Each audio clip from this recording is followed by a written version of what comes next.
Our thanks to Ricky Skaggs for helping us promote this Nashville post-flood networking event. Nashville still needs our support. To help, visit NashvilleRedCross.org. We are in Nashville, Tennessee today. Welcome back to the Reunion Blues Vintage Guitars Roadshow, Summer NAMM 2010.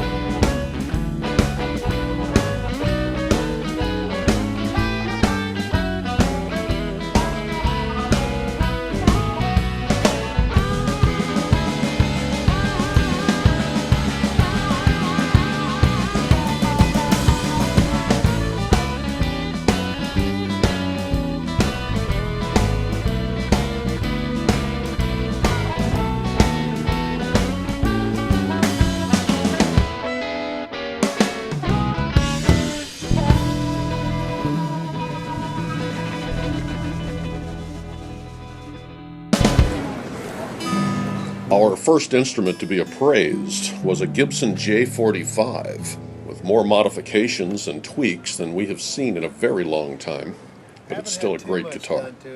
The first J-45 was introduced in 1942 with rounded shoulders, a mahogany back and sides, spruce top, fire stripe pickguard. This one had seen much better days. The neck had been reset. The truss cover bell was very cool, but not original. The pickguard was also not original. The tuners were vintage looking for sure, but not original. And even the headstock logo was not original, having been somehow scraped or worn off and replaced with what looked like a hand-painted application. Certainly something you don't see every day regardless of the brand name. The body was understandably rough, the end pin was missing, and the spruce top had lots and lots of love grooves, as our appraiser Alan Childs likes to put it. Still, in spite of its flaws, this little post-war beauty appraised for $1,200. Never trust a guitar in too good a condition. Never.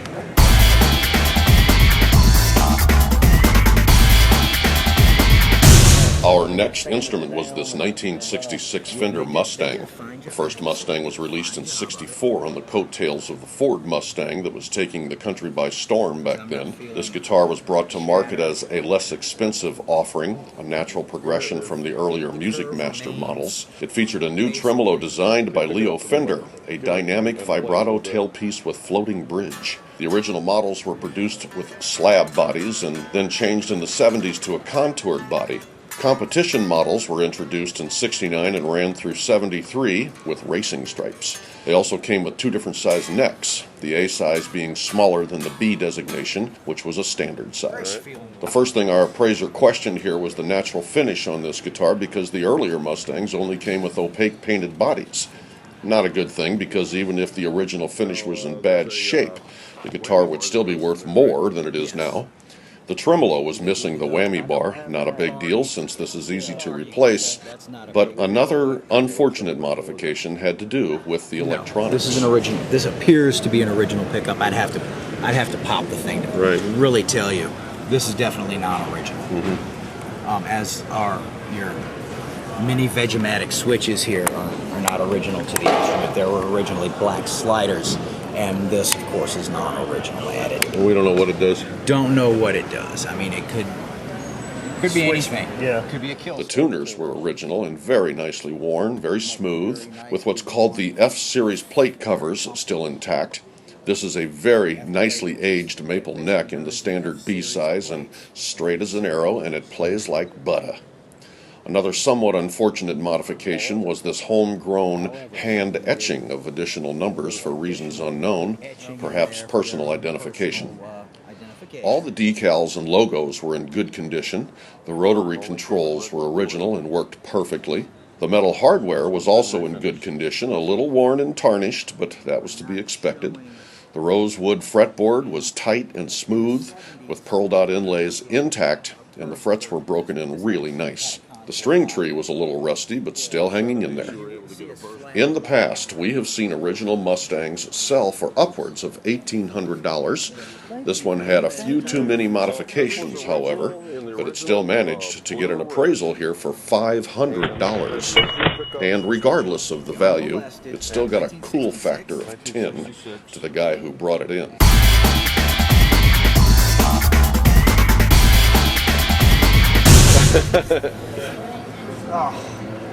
It's like my favorite guitar ever. The Les Paul Jr. went through lots of changes since being introduced in 1954 as a less expensive option. It came in sunburst RTV finish, limed yellow mahogany described as limed oak in the 1956 catalog, changed to limed mahogany in 1957, changed to double cutaway in 58, changed to SG body shape in 61, and was renamed the SG Junior by 1963.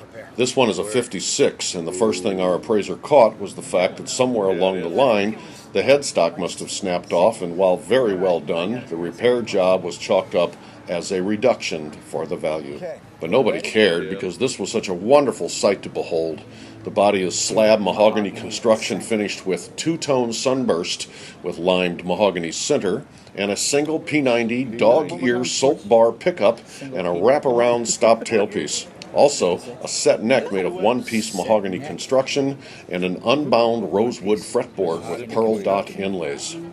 Original tuners and original finish with lots of scratches brings this baby in with an appraisal value of $3,600. Well, it is now because it's written down. Okay, they discontinued these. It's made in 05. It's a 59. Edwards. Les Paul Jr. Nice relic work. Yeah, that's the way they come. Well, they don't come with the Bigsby. Now, the Bigsby was added by the guy I bought it from, but it was done by Corner Music, and they do a great job. It comes with the Badass and the Duncan P90 on it. Where are they at? They're made in Japan, and they don't sell them in the States. You gotta import them, and they, like I said, they're getting harder to find. This particular model is. Educate me. Well, I think they called it it's a 59 Les Paul Jr. They call it like Super Junior. I put those on. Those are vintage radio knobs. Yeah.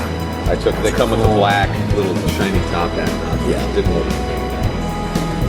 Those are from like a 1940s radio. Oh, yeah.